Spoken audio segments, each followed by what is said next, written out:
Grumpy old man.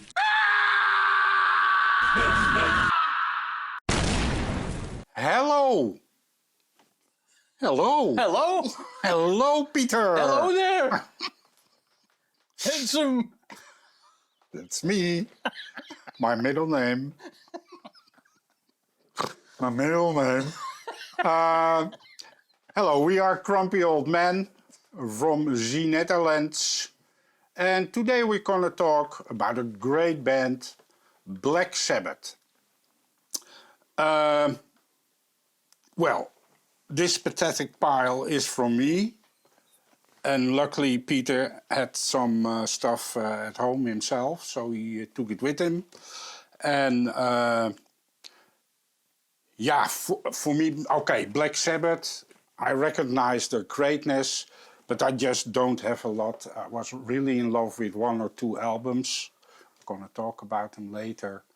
But Peter, my dear friend Peter, is a massive fan, and he has a separate cupboard for his t-shirt, hoodies, mugs, caps, Black Sabbath toilet paper, you name it. Shoes. Yes. He has it. Underwear. So Peter is gonna talk a lot today about his love for the band. And so I want to start with one question. How long was Steve Hackett in Black Sabbath? No, that's a bit of an inside joke. Now my serious question. Steve Howe. Steve Howe, yeah. Oh, yeah. But yeah, what was your first encounter with Black Sabbath? Really good. And why on earth do you love them so much? Take it away. Well, it's I don't know, maybe we should have a cutout doll of him here or something, a cardboard version of Peter Borsman, because that's the guy we all know years. He introduced me to Black Sabbath. Oh, wow. Well, not really him, but his brother, who passed away 2-3 years ago. Rob, yeah, right. And they had two rooms together. Of course, the one was one room and the other brother was in the other room. But they shared one stereo system, which was in the hall. So, they both had one speaker. So if one played something and the other wouldn't want to hear it, they turned the balance knob on one side, and then only the one speaker in that room played the music. Great. And I don't know if Rob woken up Peter or Peter woken up Rob. I don't know exactly, but the one was asleep and the other put on Iron Man from Black Sabbath, and that starts with that weird voice, I am Iron Man, and cranked it. So that was a joke, and then they let me listen to that album, and I thought, oh great, I was into Deep Purple back then, really into Deep Purple. That was my first really band with that. Well, Sweet was before that even, but I got into the more heavier side of music, and so Black Sabbath came on my path, and I don't know exactly what went on at that point. If I bought them album after album, I don't think. I think I bought an album, and then a few years later another album, and etc. But I started to get really interested around 80 when Dio was in the band, and then I bought successfully every album which came out. I bought it. Oh. And what I love about that band, well, the heaviness, the Tony Iommi is for me the guy who made hard rock, metal, whatever, and it's all because of he had an accident where his fingertips were 3 fingers where the tips were off, and he made his own prosthetic thimbles, and he had to play the guitar on a different way than normally. So if he would play the guitar normally, I think Black Sabbath wouldn't have existed at all.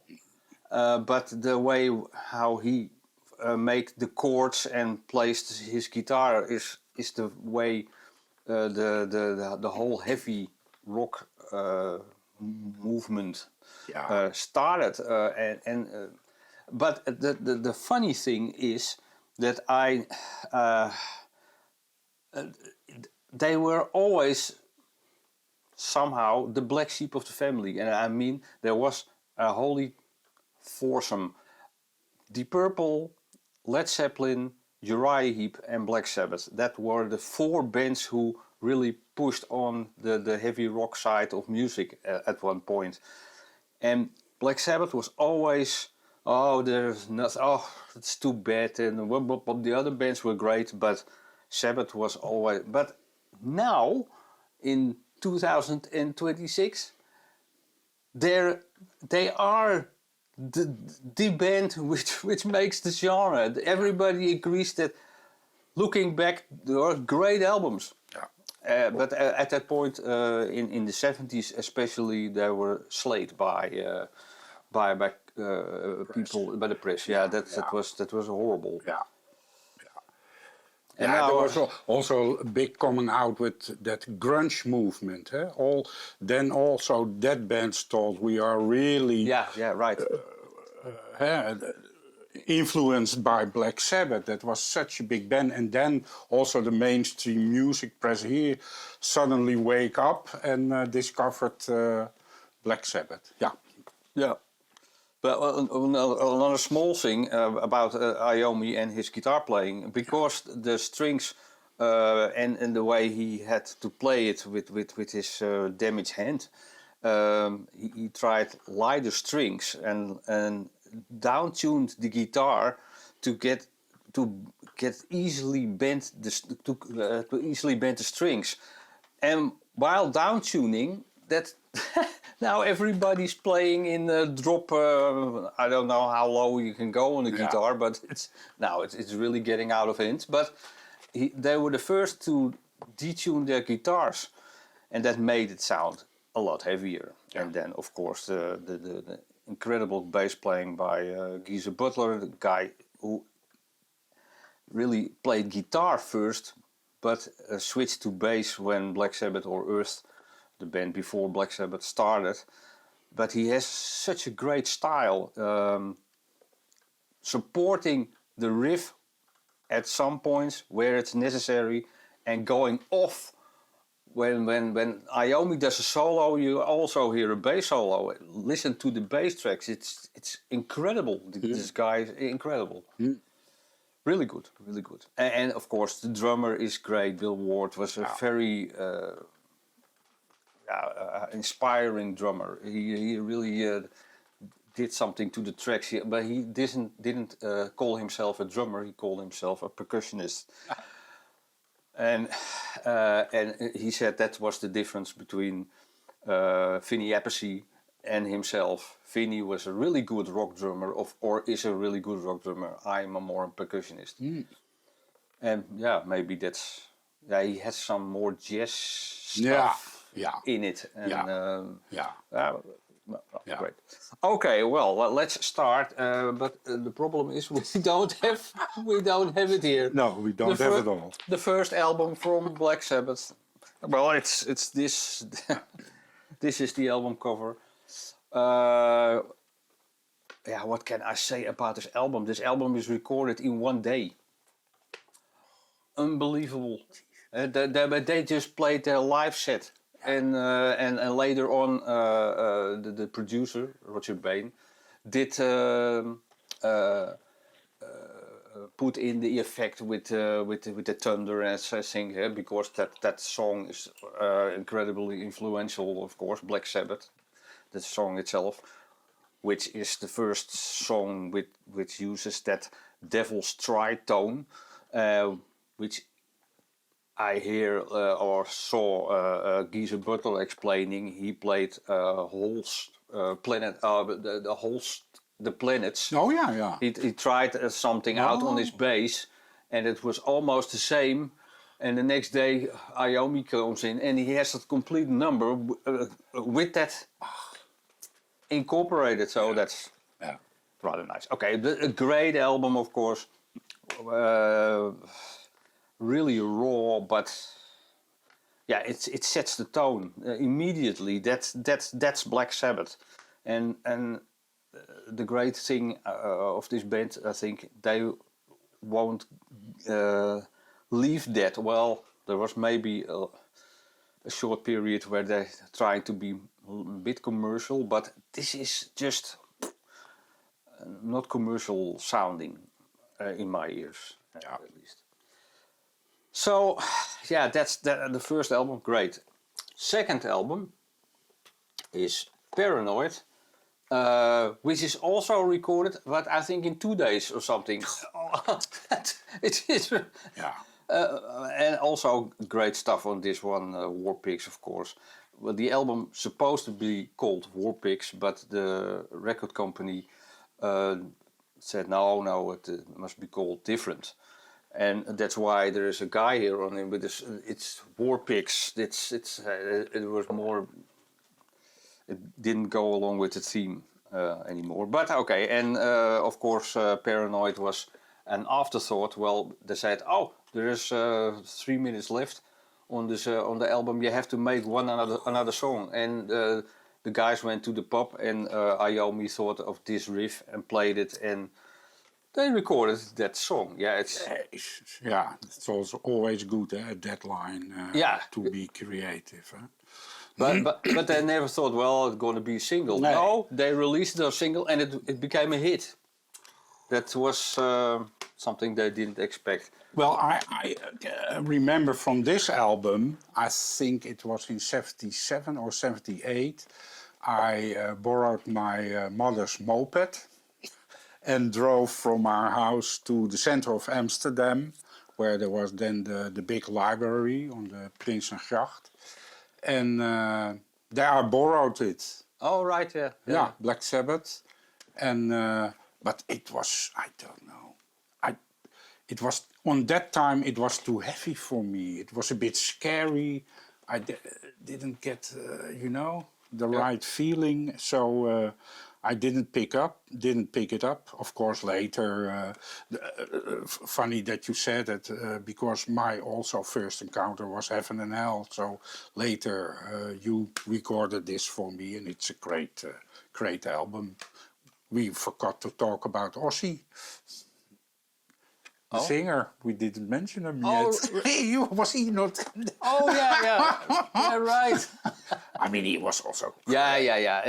Ozzy is a great singer. He didn't write the lyrics, but he did make all those very special vocal lines. That's all his doing, and that's great. But of course, Iommi said, well, when I play a riff, I already knew what Ozzy would do, what he would sing on the riff.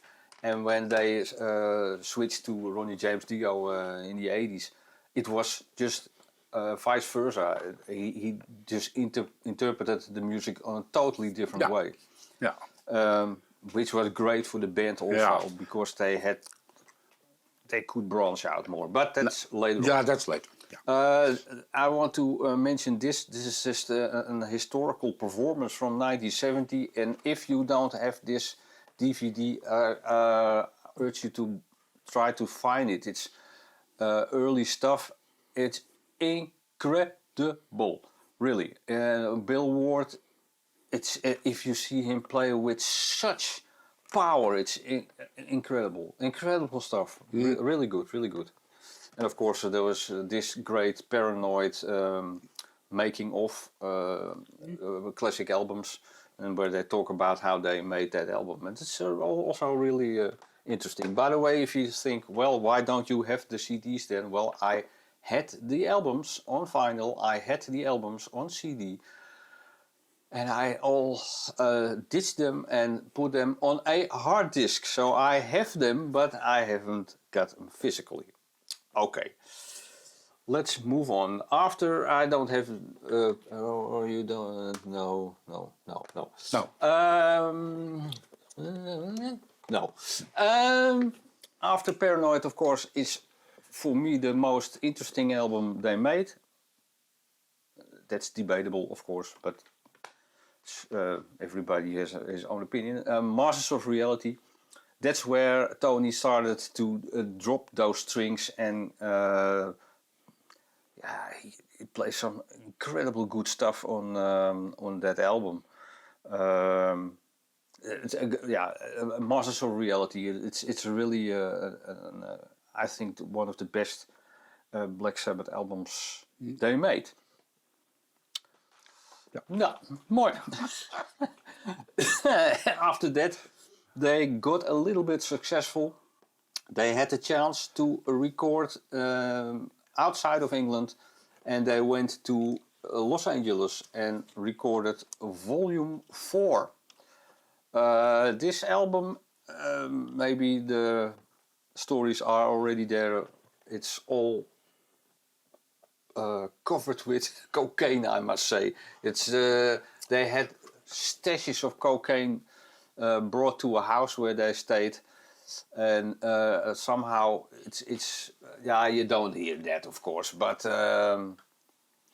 they started to experiment a little bit more with because there's that ballad, of course, on it, Changes. Oh yeah. With piano. Yeah. Iommi learned himself playing piano in that house, and but of course they always wanted to compensate the heavy songs with something lighter, and that's what they did through their whole career, and that's what makes it also interesting, I think. After Volume 4, they made Seven Bloody Sabbath, where there was a little bit of problems because Iommi couldn't write the songs, and they said, "Oh, let's make new songs," and he had a writer's block, and that was also in Los Angeles. And then they moved back to England because they couldn't record anything, and then they went into a castle in England, and there Iommi came up with the riff for Seven Bloody Sabbath, and from there on it went back to track Thank God, and that song is also incredibly good, of course. The whole album is great. And then they got in some legal problems, and they got the idea they were blocked by managers and other people, and that's why they called the next album Sabotage. While making that album, they had all kind of court dates and stuff, but they managed to make that album. There's also 2 great songs on there. Well, the whole album is great, but there are the Hole in the Sky and Symptom of the Universe are, of course, staples in the Black Sabbath catalog. It's really, really good stuff. Sabotage. Then they went to Technical Ecstasy.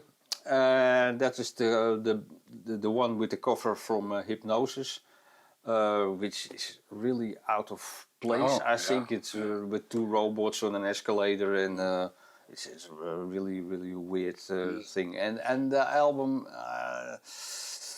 I understand why they want to branch out and try more different kind of things to do and to play, but.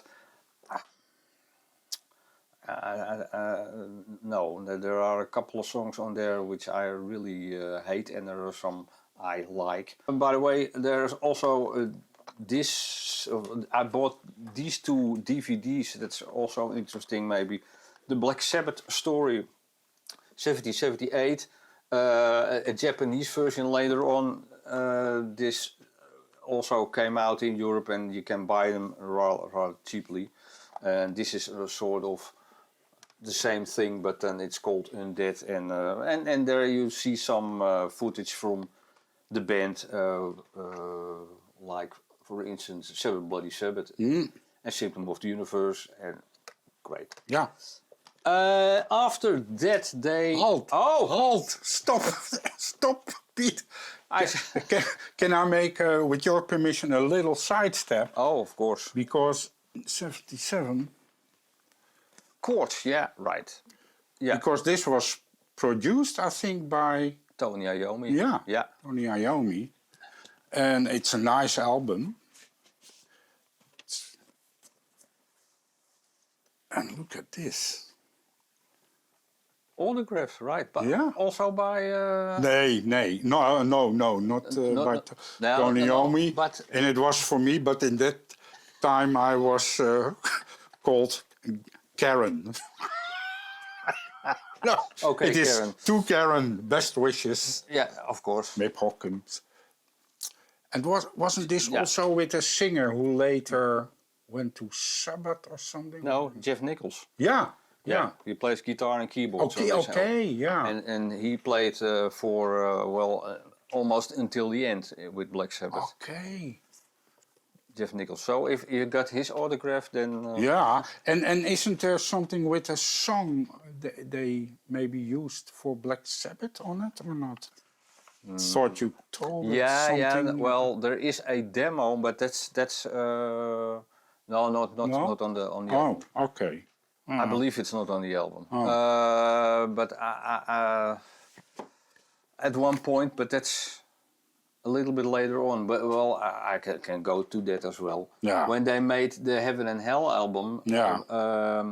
Butler went home for personal problems to solve, and they were in the studio. And then Jeff Nichols played bass, and he played. A certain riff, dum da da dum da da dum da da, and that became Heaven and Hell. Okay. And that was his bass line. Yeah. Oh, wow. Okay. Never got credited, by the way. Okay. As usual, you might say. And then they made the album Never Say Die, but there was a certain point between Technical Ecstasy and Never Say Die where Ozzy quitted. He stopped playing with the band, and he said, I don't want to do this anymore. And he had a shirt with Blizzard of Oz already in that time. And he was out of the band, so they thought, oh, what you will do? And then they found Dave Walker, a guy from Savoy Brown and also Fleetwood Mac he played in. And they tried him out, and they even did a TV show, which the footage is now on YouTube, which is really interesting to see because they play a song which is later on put on Never Say Die with a totally different lyric. Huh?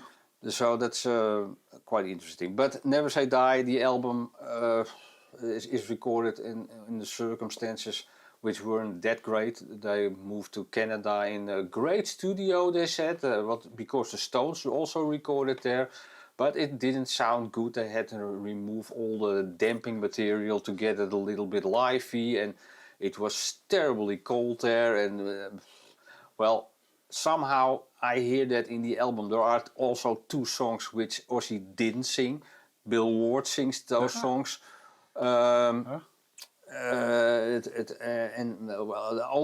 I think there is one really good song on there, and that's Never Say Die.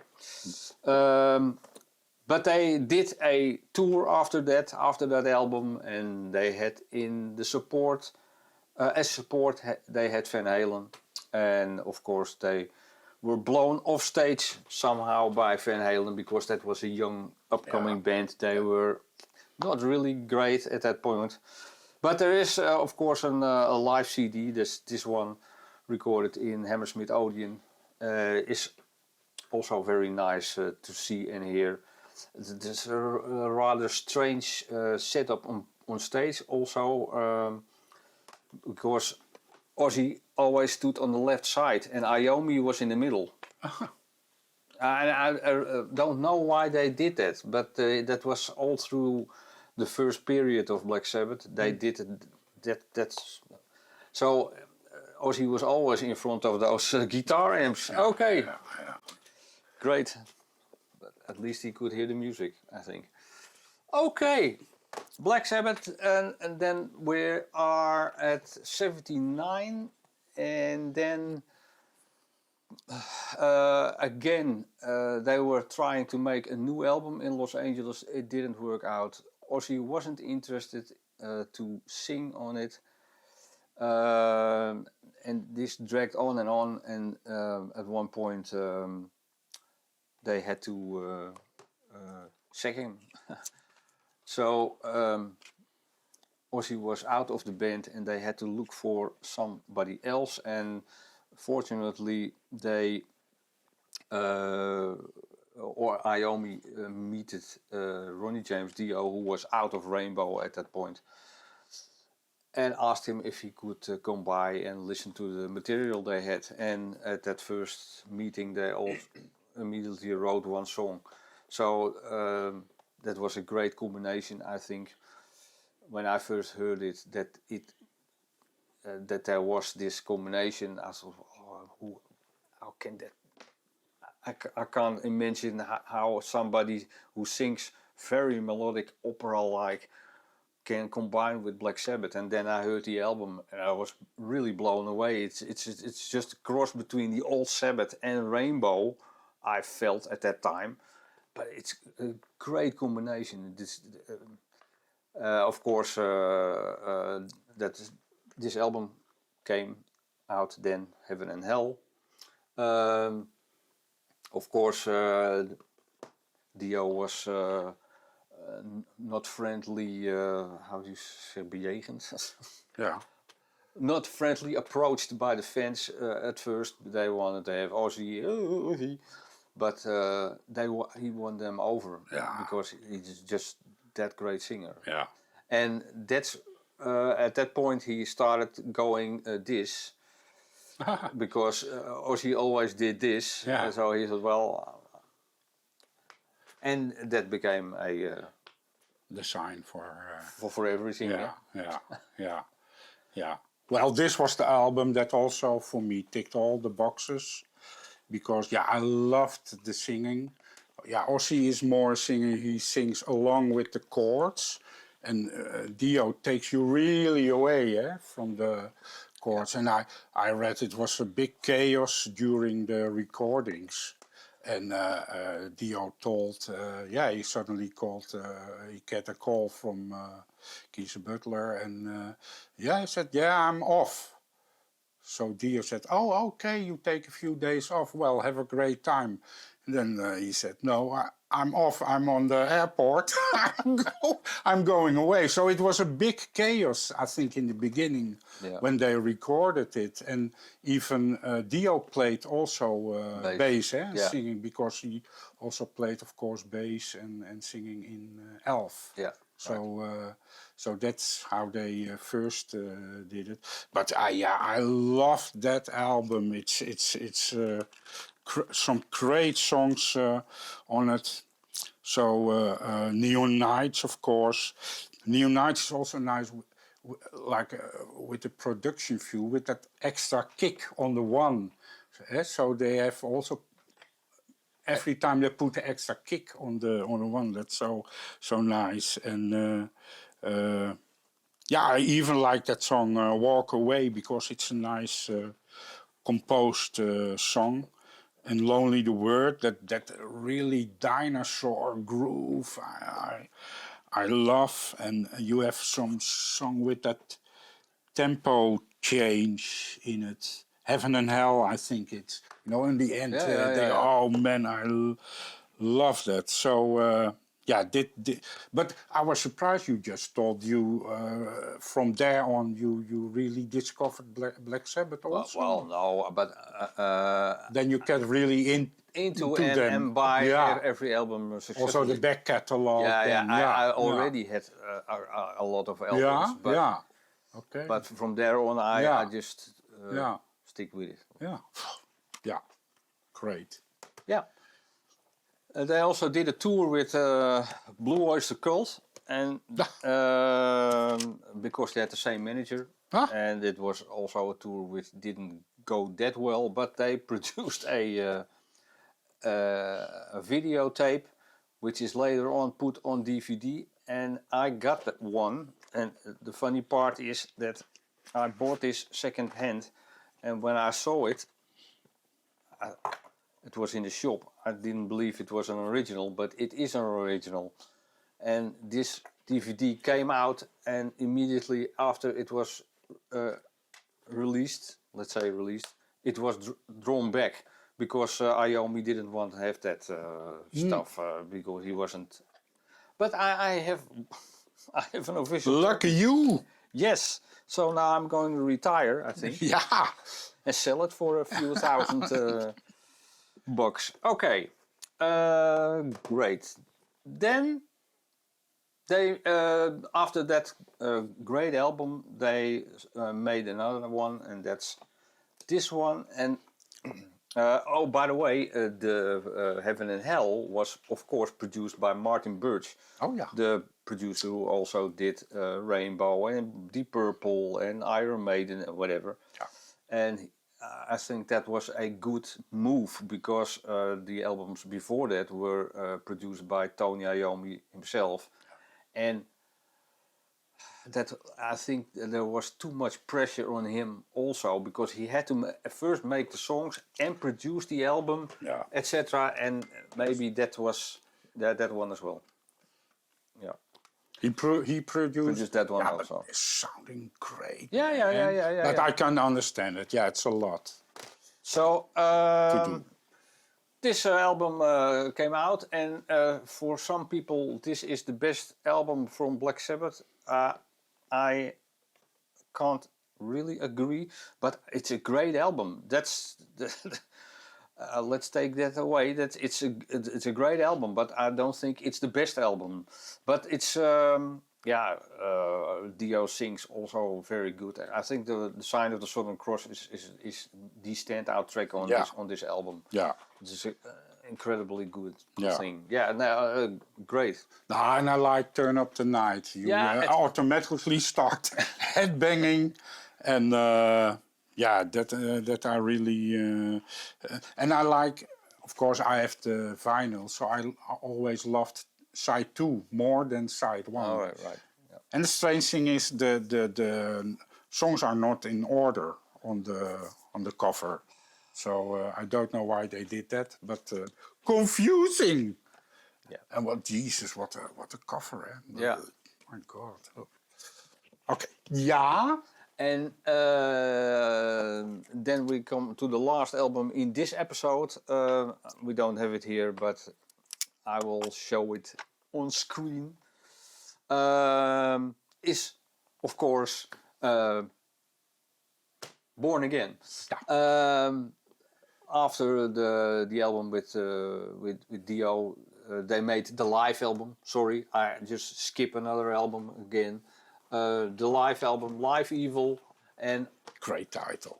the title is great. The cover is so good with all the figures here are the songs. And that's Never knew. this is Black Sabbath, and this is Voodoo. Oh. And, whatever, War Pigs, Yeah. etc. Great album, but during the mixing stage of this album, everything went down the drain because Dio was accused of putting his vocals up in the mix. And during the day and in the night, Tony Iommi and Butler were supposed to put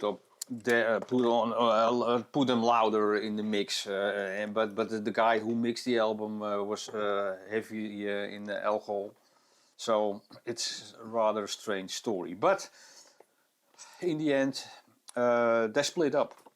So Black Sabbath didn't have a singer, and they were looking for one. And then somebody from the management said, maybe you should talk with Ian Gillan. And then they went to the pub and drank for 24 hours. And the next day, Ian Gillan was in the band. So they made the album Born Again. And there's also some incredible stories.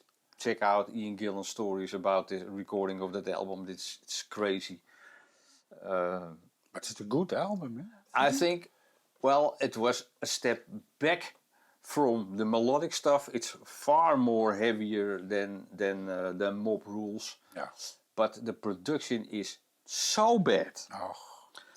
It just sounds like there's a blanket over your speakers. Oh. It's muffled and. Wasn't there a re-release or something? Now they are talking about that. Tony Iommi will remix the album Okay. next year, but they say that for the last 5 years he's gonna remix. First they lost the tapes, and then they found it in a garage, of course, and then now they. I really hope they will do that, because I think then it will show how great that album is, because I think it's a great album. Yeah. Okay, let's stop here and see you next week. Yep. Thanks for watching. Until next time. Bye. Bye-bye. Bye.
It was wonderful! Bravo! I love that. Yeah, it was great. It was pretty good. Well, it wasn't bad. Well, there were parts of it that weren't very good. It could have been a lot better. I didn't really like it. It was pretty terrible. It was bad. It was awful. We're doomed. We're dead already.